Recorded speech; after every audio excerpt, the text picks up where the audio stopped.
Hello, I'm Richard Gisbert, and you're watching a special edition of The Listening Post. We're focusing on the Far East this week, 3 countries in particular: Myanmar, North Korea, and China. All 3 have seen big developments in the media over the past year. In some cases, the governments have made those changes voluntarily, but not in all. We start in Myanmar. The first real signs of a shift in thinking there came during the campaign for the April 1st parliamentary elections. Not only were local and foreign journalists allowed to cover the story, or at least most of it, but opposition symbol Aung San Suu Kyi's by-election victory was actually announced on state-run television. Since then, there's been a remarkable loosening of the rules of reporting in Myanmar. Local media are no longer pre-censored, and exiled news outlets are making their way back into the country. They're going back home. But there's still some way to go before Myanmar can claim that its media have been completely unshackled. The long-promised, much-anticipated press freedom law is yet to come. Our starting point for the Myanmar story is the capital, Yangon. Even the most skeptical journalists in Myanmar, and they have had decades of good reasons to be skeptical, now admits the country's media are experiencing a welcome whirlwind of change. This media conference took place in September in Yangon. It was unprecedented. Journalists and media activists, many of whom had been persecuted, were now at the table with the government discussing the future of state-owned media. I have never imagined, this kind of thing could happen. It's so fast. I mean, the first time I met the Ministry of Information was in February 2012, and 6 months later, we're having this conference and talking openly about not just media freedom in general, but to change the state media to become independent and become a real public service broadcasting. This is incredible. This conference is something rather unusual here. A lot of discussion going on about what will be the futures of state media, particularly the most famous MRTV. And I think there is some effort to try to change the nature of the state mechanism into a much more public-oriented one. So I think that's really significant developments. The first signs of significant change that the military government was not just going through the motions on reform came back in April. The rules were loosened for the coverage of parliamentary elections. Foreign journalists were allowed in and could report freely. And in an important symbolic change, state-owned television announced the victory of Aung San Suu Kyi. The situation was incomparable to what had happened during elections just 2 years before. Foreign journalists not allowed in the country. In 2010, we had to come in on tourist visas and very much sneak around the city. Eventually, we were chased by undercover police officers around town. 3 years ago, we were working with one UK news team who wanted to do a satellite link-up from Burma, and it was a very big deal in how they would get the equipment in there. The BBC's Sue Lloyd-Roberts did enter the country as a tourist. How they would be able to broadcast secretly and get that out, and how they wouldn't be arrested on the way out once it had been broadcast. So it is a pretty amazing turnaround to now be invited by the government here and to, like I say, have freedom. It's a big turnaround. On August 20th, the government announced the abolition of censorship. It did so by decree. 1 week later, it named a new Minister of Information. 4 days after that, it declared that more than 2,000 people and organizations that had been banned from Myanmar were no longer blacklisted.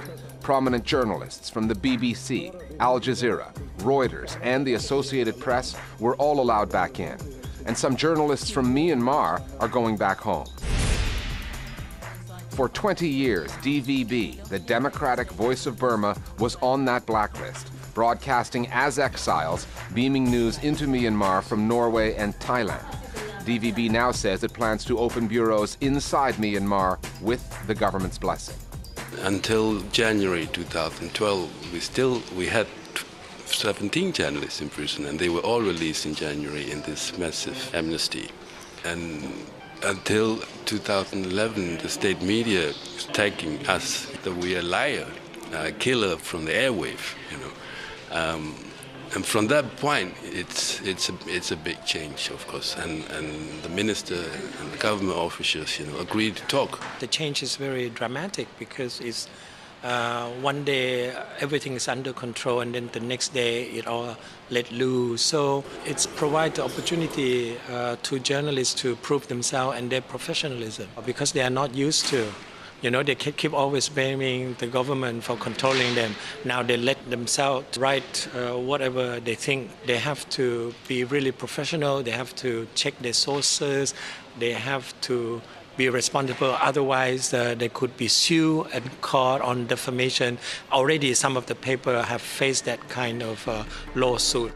In August, two newspapers, The Voice and The Envoy, were briefly stopped from publishing by the government. Both papers say they were not given a reason. Both assume it was for their reporting of politics. And the censors, who used to cross out all kinds of news articles, still have some clear red lines. Criticizing the military is one. Reporting on the fighting between Rohingya Muslims and Buddhists in the western part of the country is another. But those kinds of cases are the exception now, where they were once the rule. Journalists don't have to submit every article in advance now, but there's penalties and fines. Their journals can be fined or shut down. Journalists can still be brought in for questioning if they go too far. So it's kind of forcing a cautious sort of self-censorship on the media, where they're not sure where the new boundaries are all the time. So, to avoid a fine, to avoid being closed down for a week or 2 weeks or a month, then they'll err on the side of caution and not push the barriers too hard. Criticising the military, for example, is still a very sensitive issue. Criticising the government is still really a no-go area, even though it is getting easier. It's getting better for them to be able to monitor the government's performance and voice their opinion about it. Outright criticism is still a very sensitive area. And for the local media also, reporting on the situation in some of the areas that are controlled by the ethnic minority armies is still once again a sensitive area for them. The government could clear up any confusion by passing a comprehensive, unambiguous new media law, something it has promised to do. 6 months ago, the Listening Post spoke to Myanmar's Deputy Minister of Information about the new law. He said this. We have to have the new law before the end of the 2012. So when the new law is enacted, all will be abolished and there will be no censorship. In September, we spoke with him again at that conference on media reform.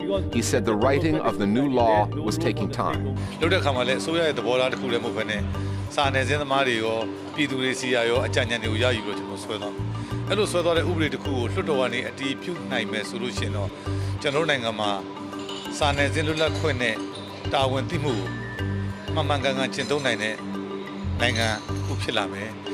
So watch this space. Scores of Burmese journalists certainly are. Having worked around censors for almost 50 years, they learned long ago how to play the government's game. And they can hardly wait for the new rules of journalistic engagement in Myanmar. For the North Korean media, the story of the past year has been one of ups and downs. First, there was the catastrophic news of the death of the country's dear leader, Kim Jong-il. Then, the jubilation that accompanied the news of the newly appointed supreme leader, Kim Jong-un. Then there was the unveiling of Kim Jong-un's wife, the mysterious Ri Sol-ju. State-run media have made all kinds of attempts to project the new power couple as young and modern, no different than other heads of state.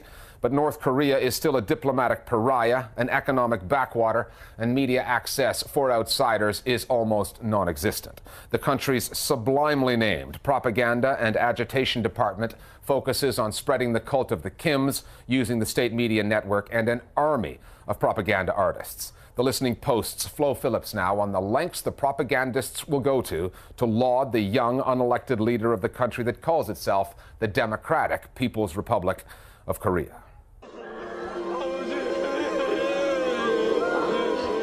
News of Kim Jong-il's death last December brought on one of the largest, most visible displays of mourning the world has seen.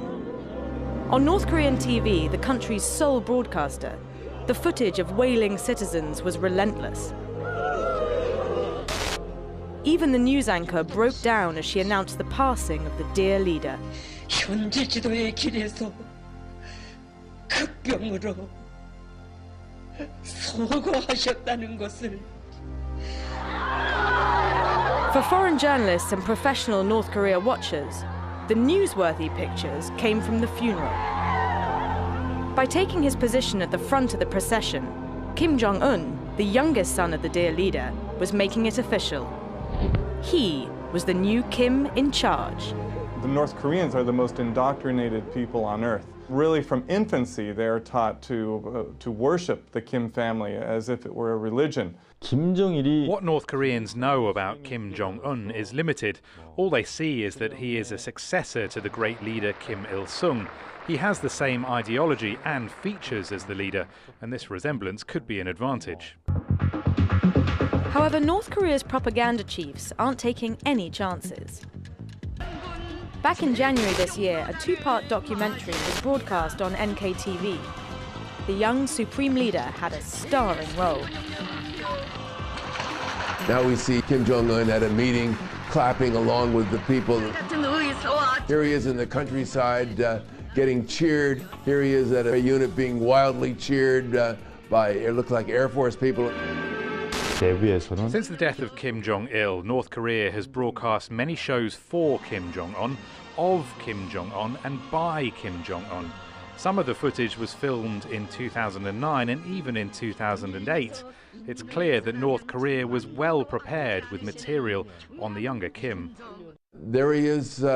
Is that actually him in the cockpit? I don't think he knows how to fly that plane. I'm not sure, by the way, how well he knows how to ride horses either. Television has been the main source of what passes for news about the supreme leader. North Koreans see plenty of pictures, but details are vague. In July, footage of Kim Jong-un's wife was aired for the first time ever. Audiences were told her name was Ri Sol-ju, but little else. The Korean rumor mill has it that the couple have been married since 2009 and already have a daughter. Whether the TV output in North Korea is believable or not, the audience doesn't have much choice. The country's media are owned and run solely by the Kim government. And instead of the internet, North Koreans have a national intranet, a closed system of servers that holds all the information the government approves for dissemination. This national intranet cannot be seen by people outside North Korea, but scroll through one of the few official websites they've actually put up on the World Wide Web, and it's clear that North Korean propagandists fashion their online media in exactly the same way they do their print and TV, in the service of the Kims and the North Korean army. All media in North Korea are under the exclusive control of the state. The Central Committee of the Korean Workers' Party runs the propaganda and agitation department. Media is so tightly controlled that it's not possible to have a different point of view. As a matter of fact, schedules of producers, reporters and news presenters are made at least one day in advance. The North Korean state media totally reflects everything that they're told to reflect and says everything they're told to say.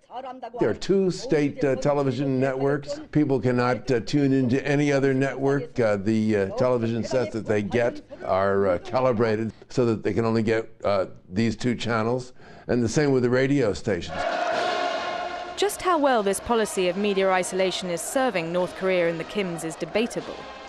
With almost no credible information sources within the country, and with a ruling family that looks ever more eccentric, at least to people outside, the North Korean regime plays right into the hands of its critics. Kim Jong-il and his son Kim Jong-un certainly lend themselves to satire. Newsweek had a cover that said Dr. Evil. Recently, Time magazine had a cover that said Lil Kim. My favorite is from The Economist. They had a cover that showed Kim Jong-il and said, "Greetings, Earthlings." But I would caution your viewers that we satirize the North Korean regime. Sure, it's hard to resist, but we need to take them seriously. In the Hermit Kingdom, there are signs of change. The North Korea that Kim Jong-un has inherited is different from the North Korea his father, Kim Jong-il, ruled. This past January, the Associated Press finally received permission to open an office in Pyongyang. Sort of. The Bureau's two reporters are not allowed to actually live in the country. They're only allowed to visit. But this office at least gives them a presence there, which is better than what the rest of the global media are getting. You can see the cracks in North Korea's media blockade, however, at the country's borders. Just across the 38th parallel in South Korea, groups of activists have been sending up what they call truth balloons. Packages containing news clippings, handheld radios and messages from South Koreans, which are then floated across the militarized territory between the two countries. Late in October this year, the campaign was forced to a screeching halt when Pyongyang threatened a merciless military strike should any more, what they call propaganda balloons, be sent over the border. North Korea hasn't been quite as firm with another one of its neighbours, though, China. The borders between the two countries are becoming increasingly porous. We did an interesting study. There was a film broadcast in China, a heroic story of a policeman who sacrificed his life for the Chinese people. The movie was distributed near the Chinese border on bootlegged CDs.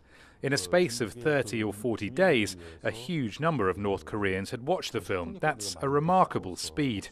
The media space governed by the government of North Korea is being changed by its people, who are seeking something new.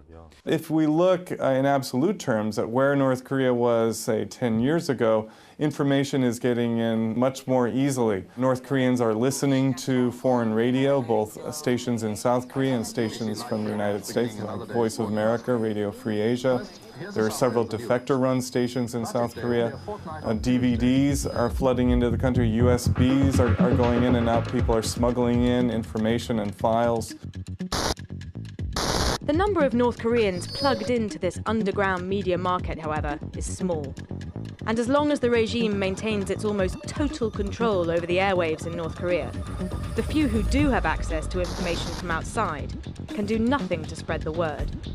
Their voices will remain locked in, and the media will remain locked out. You're going to be hearing a lot of political news out of China over the next few weeks when the international media focus on the 18th Congress of China's Communist Party. Chinese news organizations will be following that story too. Usually, when the world pays attention to journalism in China, it's for the wrong reasons. The Paris-based press freedom group Reporters Without Borders ranks China as the 6th most repressive media environment in the world. So Chinese reporters and the outlets they work for are routinely written off as mere government mouthpieces. The Communist Party does maintain a tight grip in most areas, but media production in China has exploded over the past 3 decades, and with that has come new competition for readers, viewers, and revenues.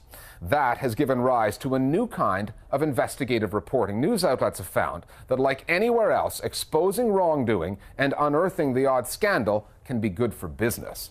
Investigative reporting in China is not without its limits or its risks, but China is no longer the journalistic black hole it once was.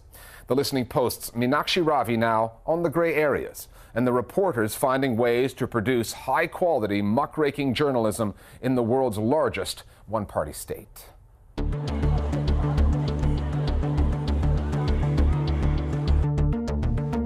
In China, Beijing is the center for politics. In Shanghai, it's all about business. But if it's journalism you're after, Guangzhou is the place you want to be. The city is the capital of the province of Guangdong, and it's at the center of an ongoing experiment in investigative reporting. In 2008, an earthquake devastated Sichuan province. Reporters thronged the quake zone, but not only were they held back, some of them had their equipment confiscated. They're trying to take the camera off of us right now. However, investigative reporters, many of them from Guangzhou, broke news with stories of cheap construction, collapsed schools, and lives needlessly lost. Guangzhou is quite a long way from Beijing, both geographically and politically. So there's a much more relaxed political atmosphere in the city. The party secretaries in Guangdong tend to be willing to turn the other way and allow more bold reporting or news organizations to thrive. In China, the best-selling newspaper is still the one published by the official state news agency, Xinhua. But publications from Guangdong are making their mark.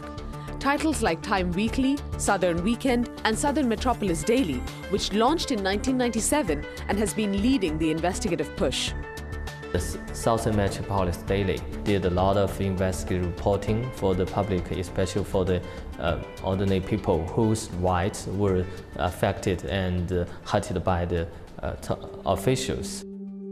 The paper's big story came in 2003 when it probed the case of Sun Jigang, a migrant worker in Guangzhou who was beaten to death in a state detention camp. The story had an impact at the highest levels of Chinese government, prompting Premier Wen Jiabao to order a change in the law. But you know, in China, it's very risky to do the investigations about the policeman. It's a very sensitive topic. But the Southern Metropolis Daily decided to publish this story. To do that was a very, very bold move, and as a consequence, Wen Jiabao had decided to abolish such, detention center, at least for people who didn't have proper ID. For the global news audience, China's media policy is defined by its harsh treatment of journalists whose reporting is at odds with government narratives. The ban on Twitter and Facebook, Google's departure from the mainland due to censorship, and just this year, the expulsion of Al Jazeera's correspondent, Melissa Chan, the first expulsion of a foreign journalist in a decade.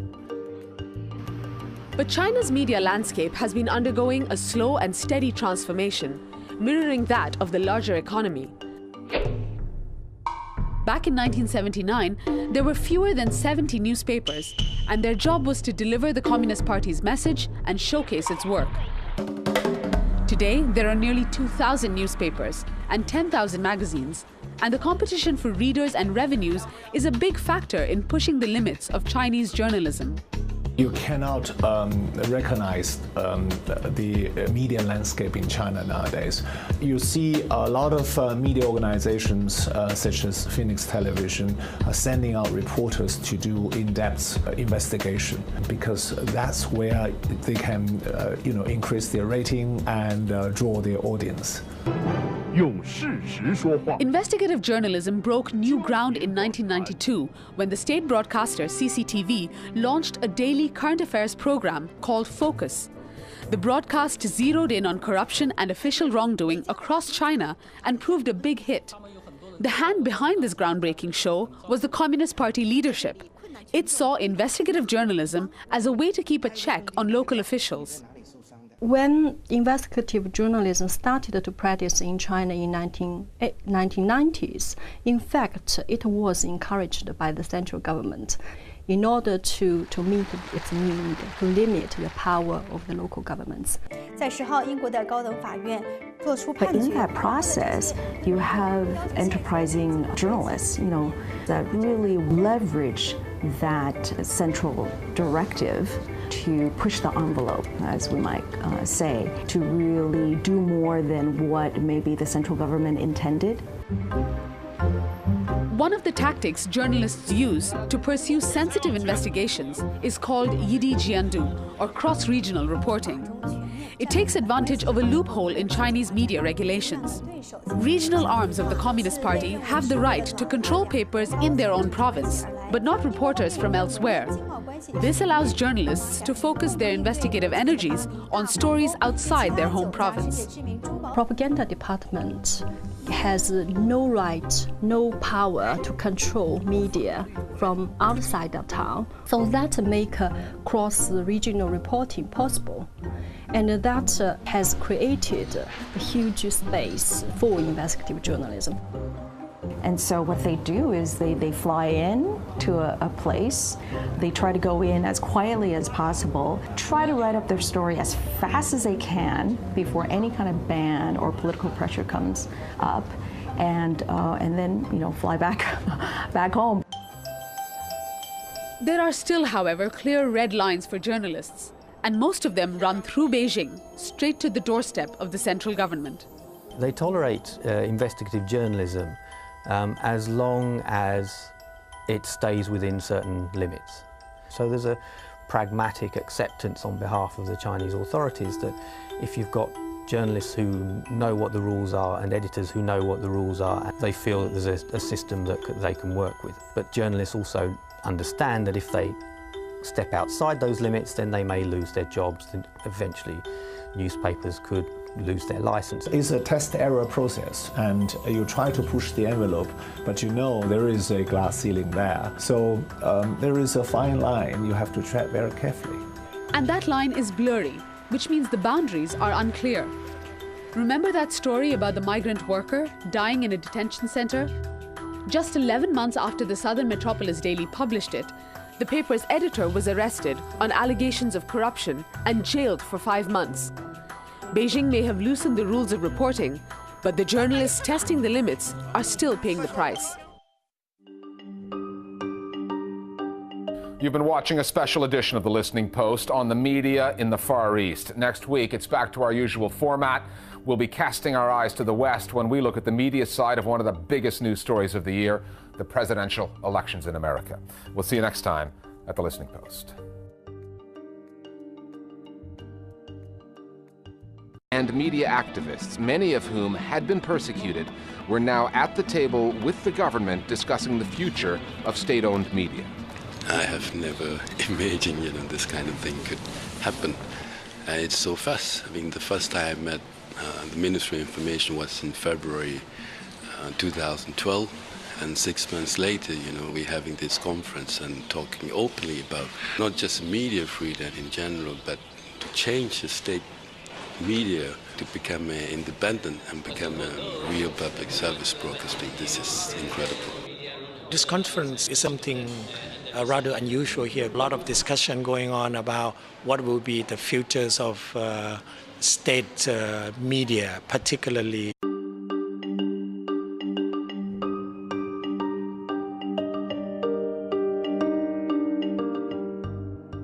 Hello, I'm Richard Gisbert, and you're watching a special edition of The Listening Post. We're focusing on the Far East this week, 3 countries in particular: Myanmar, North Korea, and China.